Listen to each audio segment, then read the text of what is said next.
आज हम पढ़ने लगे हैं लिपिड्स। लिपिड की डिफ़ाइन किया जाए तो ये नॉन पोलर मॉलिक्यूल होते हैं और ये नॉन पोलर मॉलिक्यूल पानी के अंदर इनसॉल्युबल होते हैं, जबकि ऑर्गेनिक सॉल्वेंट्स जैसा कि ईथर, अल्कोहल वगैरह में हल होने वाले होते हैं। इनका बड़ा वसी ग्रुप है, इनको क्लासीफाई किया गया है acyl glycerols, waxes, phospholipids, terpenes, steroids and prostaglandins में। अकाइल ग्लाइसरॉल की बात की जाए, इसे फैट्स और आइल्स भी कहते हैं।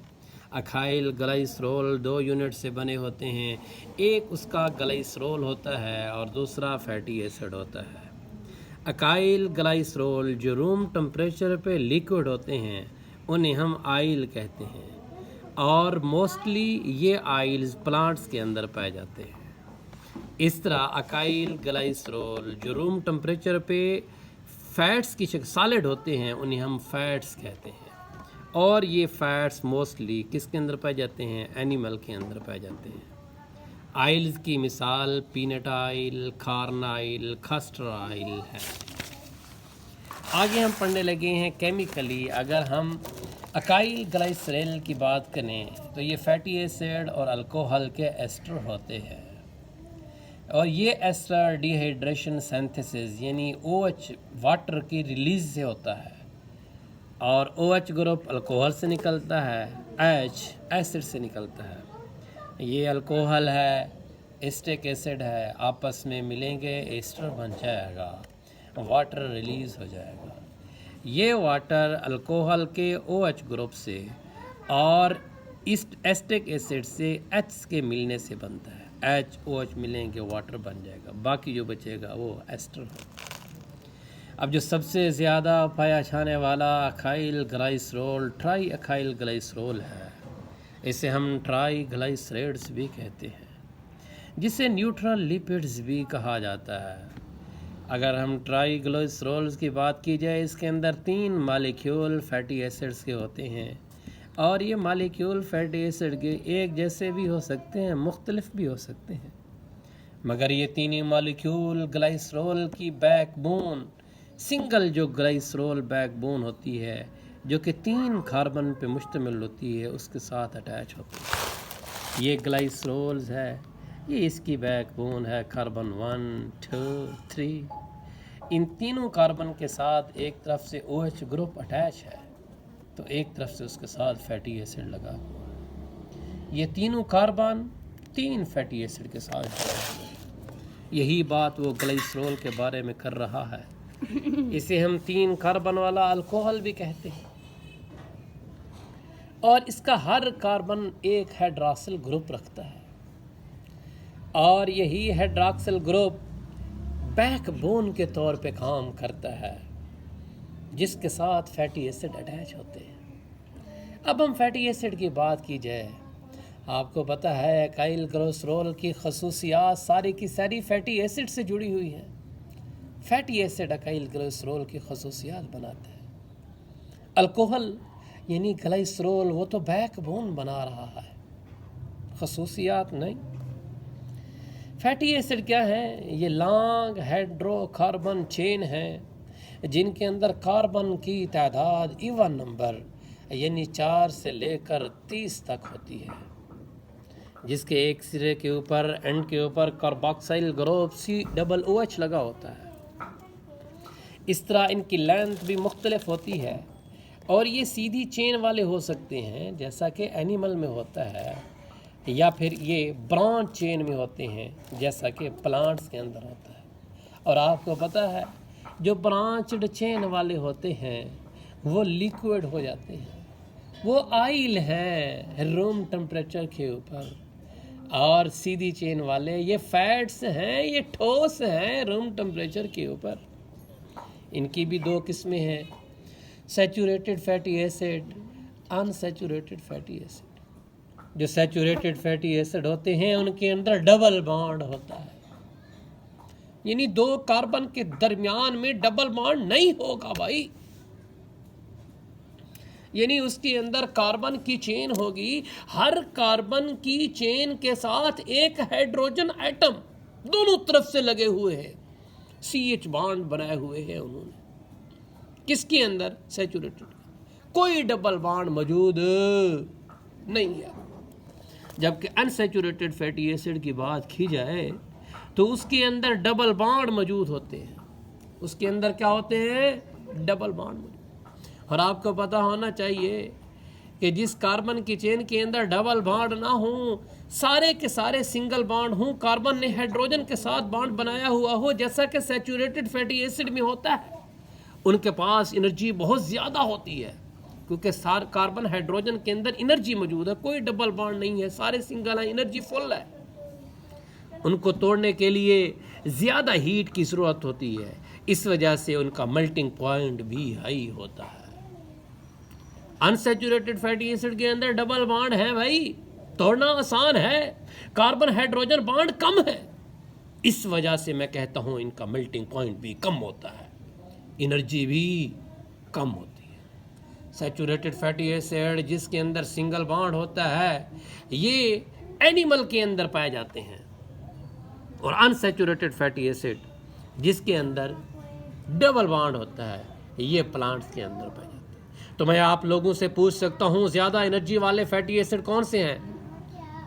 एनिमल वाले जो कि सैचुरेटेड है, प्लांट्स वाले तो अनसैचुरेटेड है भाई। क्या है? अनसैचुरेटेड।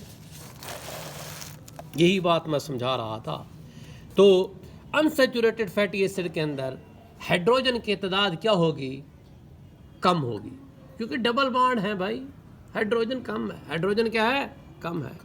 और सैचुरेटेड फैटी एसिड उसके अंदर हाइड्रोजन ज़्यादा होती है, एनर्जी भी ज़्यादा होती है। अच्छा, जो सॉल्युबिलिटी बात की जाए तो फैटी एसिड के अंदर सॉल्युबिलिटी उनकी, जितना उनका मास बढ़ता जाएगा, एटॉमिक मास बढ़ता जाएगा, इतनी उनकी सॉल्युबिलिटी बढ़ती जाएगी। सॉल्युबिलिटी क्या हो जाएगी? बढ़ती जाएगी। और जैसे जैसे सॉल्युबिलिटी बढ़ेगी वैसे वैसे इनके मेल्टिंग पॉइंट भी बढ़ते जाएंगे। मेल्टिंग पॉइंट भी यानी कि फैटी एसिड के अंदर देखा जाए, जैसे जैसे उनका एटॉमिक नंबर बढ़ता है, साइज बढ़ता है, सॉल्युबिलिटी बढ़ती है, मेल्टिंग पॉइंट भी बढ़ जाता है। मेल्टिंग पॉइंट भी बढ़ जाता है। Acyl glycerol efficient energy storage molecule है। उसकी वजह यही है कि कार्बन हाइड्रोजन बॉन्ड उनके अंदर मौजूद है।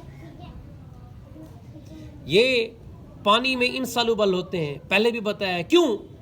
क्योंकि ये खुद नॉन पोलर मॉलिक्यूल है। क्या चीज़ है?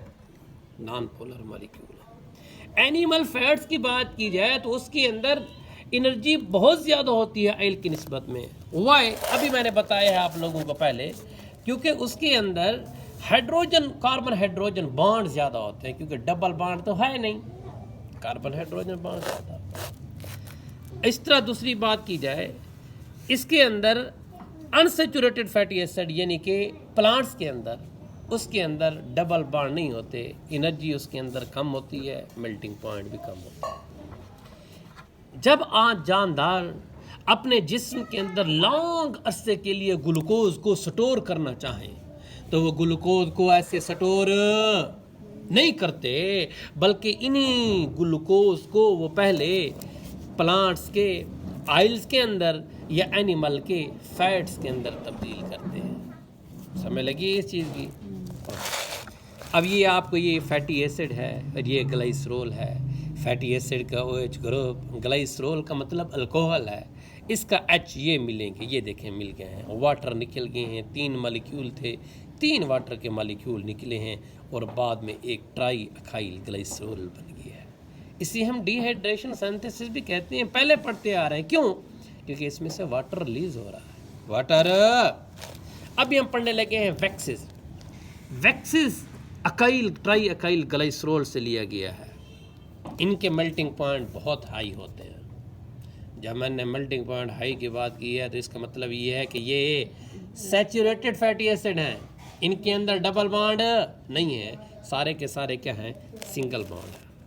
इनके अंदर कार्बन एटम की तादाद बहुत ज़्यादा होती है, एनिमल हैं तो इस वजह से ये सॉलिड होते हैं रूम टेम्परेचर के ऊपर। केमिकली वैक्सिस की बात की जाए तो इनका कोई वेल डिफाइंड स्ट्रक्चर, साख्त और कंपोजिशन नहीं है। ये मिक्सचर होते हैं लॉन्ग चेन अल्केन्स का, जो कि कार्बन एटम के साथ बनाती है। और ये कार्बन की तादाद 8 नंबर के अंदर ताक के अंदर 25 से 35 के दरमियान में मौजूद होती है। अच्छा, इसके अंदर सिर्फ अल्केन्स नहीं है बल्कि इसके अंदर अल्कोहल भी होता है जो कि ग्लाइसरोल के अलावा होता है। अल्केन्स भी मौजूद हैं, अल्कोहल भी है, कीटोन्स भी हैं और लॉन्ग चेन फैटी एसिड भी हैं। ये सारी चीज़ों का मिक्सचर है वैक्सेस। वैक्सेस केमिकली इनर्ट होते हैं यानी मुकम्मल होते हैं। दूसरे लिपिड्स की तरह वैक्सेस बड़ी मजबूती के साथ पानी को दफ़ा करते हैं, पानी से नफ़रत करने वाले होते हैं। इस वजह से हम इन्हें हाइड्रोफोबिक कहते हैं। और ये इसी वजह से जो जानदारों की बहर वाली सरफेस होती हैं उनकी प्रोटेक्टिव कवरिंग बनाती हैं, क्योंकि ये पानी से तो नफ़रत करते हैं। पानी इनके अंदर जा नहीं सकता, स्किन ख़राब नहीं होती। पानी जाएगा तो ख़राब होगी, पानी अंदर ही नहीं जाता। और वाटर बैरियर के तौर पे काम करते हैं। जैसे हम लोग लोहे को जंग से बचाने के लिए हम क्या करते हैं, पेंट कर देते हैं। पेंट का काम भी होता है कि पानी को अंदर नहीं जाने देता, लोहा जंग नहीं होता। यानी पानी जाएगा तो जंग करेगा भाई, पानी जाएगा तो ख़राब करेगा। और ये हाइड्रोफोबिक है, पानी से नफरत करने वाले हैं। कौन? वैक्सेस। कौन? वैक्सेस। वैक्सेस बहुत ज़्यादा तादाद के अंदर पाए जाने वाले फ्रूट्स और लीव के अंदर प्रोटेक्टिव कवरिंग बनाते हैं। पता है फलों के अंदर भी पानी नहीं जाता। माल्टा देखें, सारे फल, उन सारों के ऊपर वैक्सेस की कोटिंग होती है। लीव जो पत्ते होते हैं, ड्यू ड्रॉप्स, हिप्नम के कतरे होते हैं, पत्तों के ऊपर खड़े होते हैं, अंदर नहीं जाते। उसकी वजह ये है कि पानी अंदर जाने नहीं, वैक्सेस अंदर जाने नहीं देता पानी को। वैक्सेस पानी को अंदर जाने नहीं देता। इसके अलावा बात की जाए कोई जानवर जैसा कि कीड़े, इंसेक्ट्स, हशरात, परिंदे, भेड़ें वगैरह, ये भी अपनी जो जल्द होती है उसके ऊपर वैक्सेस सेक्रीट करती हैं। क्यों? कीड़ों के ऊपर जितना भी पानी चला जाए अंदर नहीं जाएगा। अगर पानी अंदर जाएगा मर जाएगा। अंदर पानी नहीं जाता, उसके ऊपर ठहरा रहता है, जज़ा भी नहीं होता, जज़ा भी नहीं होता है? इस तरह शीप, इस तरह बर्ड्स की बात की। अच्छा, वैक्सेस वाटर प्रूफ पेपर और कार्ड्स, ये जो वाटर, कुछ हमारे पेपर ऐसे होते हैं जो कि क्या होते हैं, वाटर प्रूफ होते हैं। क्या होते हैं? यानी उसके ऊपर बारिश असर ही नहीं करती। हमारे कुछ पेपर ऐसे बने होते हैं, जैसे कुरान मजीद के अच्छे पेपर आ रहे होते हैं। इस तरह हमारे कार्ड बने होते हैं, जैसा कि आईडी कार्ड है, बारिश से पानी असर करता है? नहीं करता। वाटर प्रूफ है, इसका मतलब है वहाँ भी वैक्स का इस्तेमाल किया गया है। इस तरह वैक्सेस का इस्तेमाल होता है पॉलिश के अंदर, फर्नीचर को पॉलिश करने के लिए। आपके बेड बनाते हैं, ऊपर वैक्सेस का इस्तेमाल कर देते हैं ताकि पानी असर ना करे। आपकी जूतियाँ बनाते हैं या फिर गाड़ियाँ बनाते हैं, ये कार वगैरह, इनके ऊपर भी वैक्स का इस्तेमाल किया जाता है ताकि जंग वगैरह ना लगे। अगर मैं आपको बताता चलूँ तो मोमबत्तियाँ बनाने के लिए भी वैक्स का इस्तेमाल किया जाता है। इस तरह आपकी जो मुख्तलिफ़ कलर वाली पेंसिल हैं उनके अंदर भी वैक्स का इस्तेमाल किया जाता है। पेंसिलों को कलर करने के लिए भी वैक्स का इस्तेमाल। ये देखें, ये पत्ते हैं, पानी ऊपर चला जाए खड़ा रहेगा, अंदर जज़ब नहीं होगा। कैंडल हैं, वैक्स की बनी हुई हैं। ये मुख्तलिफ़ रंग वाली हैं इसकी। ये पॉलिश वगैरह हैं, इसके अंदर भी वैक्स का इस्तेमाल किया जाता है।